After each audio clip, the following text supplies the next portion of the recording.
Final thoughts on this. All right. Well, am I overall disappointed? Uh, am I happy? How do I feel? I think, gosh, I'm having a bit of a hard time deciding myself, to be honest. I think it's a good bunch of releases. I do. And so I think overall, I would give it a thumbs up. Now, of course, execution with the whole fiasco of releasing the models, well, them leaking out via the Google ads, total fail. And they're probably not going to do that again, but kind of funny to experience, to witness that, I should say.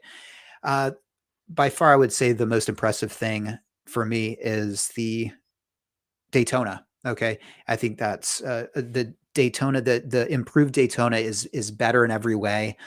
It looks beautiful. I love the indices. They look like zenith movement indices.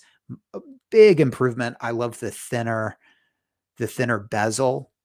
I love the thinner ring on the subdials and that movement, being able to see the movement. Okay, it's a beautiful movement, but being able to see it in that one Daytona is amazing. I mean, just that's going to be so desirable.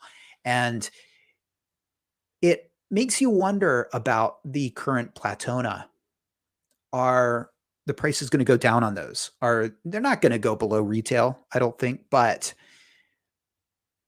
Rolex certainly alpha mailed the old Daytona Platona with the new. And I would argue alpha mailed the complete Daytona line with their, with the changes. It's better in just about every way, and I think that is a extra thumbs up from me. And the way that they encase the ceramic with metal, I love that. It makes it more robust, and I think the case is the case is beautiful, and the wider dial, and yeah. So by far, I'd say the biggest thumbs up for me is the Daytona. I'm glad that they've gotten rid of the Cellini name. I hated it. 1908 is okay. I mean, it doesn't quite resonate with me, but Cellini actually, I had an aversion to that. I love that they're kind of going odd horology. But look, can this really hold a candle to Patek? No. So I don't think many Patek people are going to sell their Pateks and jump over and get this watch. They're going to be more coming. I'm almost certain. Hopefully, they're going to be better. Thanks to one of the super chats, I understand the hour hand a little bit more, but it just bugs me. I don't think I'll ever come to grips with that. As far as some of the minor things, the numerals are, I think those could be better, especially that 12. Instead of having the 12, the coronet should be there. But I love the fact that we can't call them Cellinis anymore, right? I love the fact that the Cellini is back with a new name. It's been rebranded. Goodbye, Moon Phase. That was a cool watch. Wow. Yeah, Moon Phase is gone.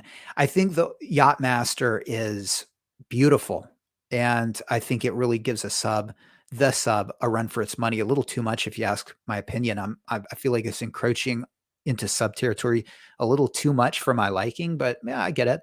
And I almost looking at it right here. I mean, if I could just forget the fact that it's called a Yachtmaster, I think I like it. I think I like it more than the all black sub. Although I think the sub is going to be a little bit more robust because, well, hold on, maybe not. Because look, if this is titanium, that's going to be really, uh, really tough. And I'm talking about the bezel insert, because I was looking at this and I was thinking, for some reason, I was thinking of a platinum bezel insert, right? So no, I think it's probably every bit as tough, and it's a beautiful watch with the flat dial, and yeah, I think it's pretty much just as good, if not better looking than the modern subs. But again, I don't like the fact that it's encroaching in sub territory, and yeah. And then what else? All right, well, the Sky Dweller. I mean, I have no feelings towards the Sky Dweller. It's never really been on my radar, but I have to say that the blue dial is really beautiful. The mint green dial, I don't like it as much as the blue on the steel version, but I think it's gonna go gangbusters on the secondhand market. I think it's gonna be probably the one to get. I think if you tomorrow go into an AD and you've got the blue there and the mint green and you're looking at the steel ones, right? If it was me, I would get the blue, right? Or would I? I don't know. But if you want the watch for more kudos and the one that's gonna go for more on the secondhand market, if you're looking to walk out the door and flip it immediately, you're gonna go for the mint green version. But I really do think the blue looks better. I think I'm more of a fan of blue than green. Oh, and the Oyster Perpetual, GMT Master 2. That's surprising. So we have a yellow gold one now. That again, that was always the GMTs were always Everose, and so to have yellow gold, that feels kind of weird to me. It's going to take some getting used to, but it's interesting because the yellow gold ones are on the Jubilee, and the Everose gold ones are on the Oyster. I think, right? It seems like that's the decision you need to make. And then as far as the Oyster Perpetual 40, I don't like it at all. I was glad when they got rid of it, went back to 36. And now I feel like we have a girls Explorer and a boys Explorer, a women's and men's version, I should say, unless you're buying the watches for your children. So yeah, I don't like that. And if I had a 36 millimeter Explorer, I would be kind of upset today. I would say, great. I'd look down, I'd say, great. People are going to say this is the women's version, and I don't think that's good. But there are options now. And for people that were complaining about you know, the small Explorer, then okay, there you go. You have your options. Now, if you had purchased at a premium the 39 millimeter Explorer because you thought it was the end of an era, oops, whoops. Once again, Rolex alpha mailing their older pieces. I'm telling you, you got to be really careful uh, squirreling away Rolexes these days. Be careful because Rolexes, they just seem to come out with better things. The Milgauss is gone. You might say, well, you might want to squirrel away a Milgauss, and I think you are in good stead if you squirreled away a Milgauss now, but that doesn't mean that they might not come out with a Milgauss in the future. And I wouldn't be surprised. And if next year a Milgauss comes out, you got to ask yourself if you're going to, what's it going to mean for the Milgauss you have. Now, is that going to happen? I don't know. It happened with the Milgauss in the past. They discontinued it for like a good decade, I want to say. So it could make an appearance. It could come back with a vengeance. And what does that mean for the Milgauss you have on your wrist? I don't know. It's a good question, something to think about. And when it comes to this new Oyster Perpetual, I mean, I've always thought and believed and said that Rolex is a conservative company and that they don't do crazy things. Not anymore. I mean, they certainly have surprises. This is going to be around. I think we can all agree probably for 1 year. It's going to go crazy on the the pre-owned market, and the prices are going to be out of this world, and people are going to be paying it. And so, uh, do I like it personally? No. Would I buy one? Yes. But then once I had it in my hand, would I want to flip it or would I want to wear it? I don't know. It's not me. I don't. I like the tough explorer, adventurer, life depending on your watch kind of persona. This is too playful for me. Could I turn over a new leaf and enjoy that a little bit? But and I'm talking about this watch on the left here. Uh, I might find myself being a little bit embarrassed to have that on the wrist at times. Okay. As far as the middle watch we're looking at, the diamonds ruin it for me. I love stone dials, but I don't like diamonds in any capacity, even though you can get it on fluted bezel. The diamonds just detract from the stone. So I couldn't even go there. That's a shame that you have these beautiful stones, and especially the orange that's gorgeous, and then it's roined with diamonds. A lot of people would say, "Hey, it brings it up."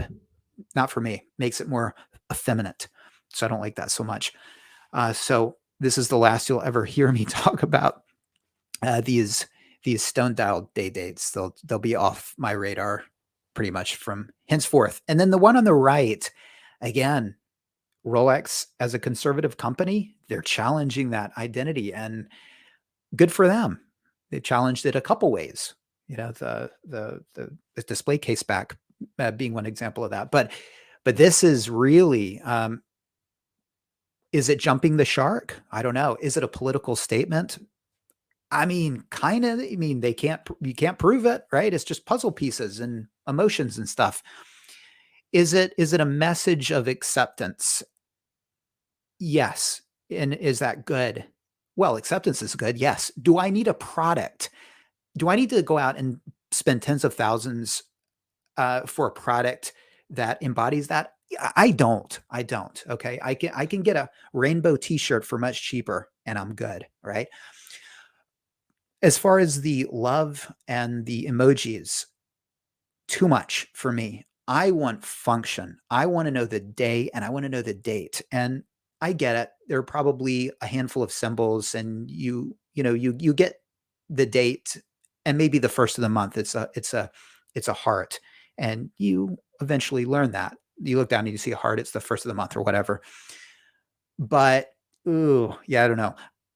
The emojis are bad, but the whole love thing, that's even worse. I don't know why. Look, I mean, I love love, I don't you can't say something bad about this watch without feeling a bit crappy, like you're crapping on diversity or hearts or love. Or I'm not. I love love. Believe me. I just don't need my date complication or my day to express it. Okay. Again, t-shirts with a heart on it. Great. Tell the people in your life you love them. Um, I don't need my watch affirming my emotions. Okay. Is this what do they call it? The animals that you carry around to make you feel better, emotional support animal. Is this the emotional support watch? Perhaps. And maybe that's what everybody needs. Maybe in a perfect world, when I had as much money as Bill Gates, I would have this in my watch case when days I felt blue, and I would strap it on. I'd look down, I'd see that love, and I would think my watch loves me, and it made me feel a little bit better about life. So I don't know. It's I do love the fact that they did this because it's so weird and it's sort of off the mark, and I'm gonna really be interested to hear people's reactions to it. And this is a great discussion piece. I mean, we could have a whole show. We almost did, probably, as much as we talked about this watch and as much I'm monologuing about this watch, about the good and the bad aspects of it. And for that, I'm really glad Rolex released it. But would I buy it to wear? Probably not. So there you go. And guys, thank you for watching. The show was a bit rocky as far as the connection and whatnot, and it was a difficult day for everyone, including Rolex. Oops, what the day didn't go smoothly for anyone today. All right, but thank you for watching nonetheless, and I'll be seeing you. Have a great time of day wherever you are, and I'll catch you on the next live show that I do, and definitely on the next video, whenever that comes out. Have a good one.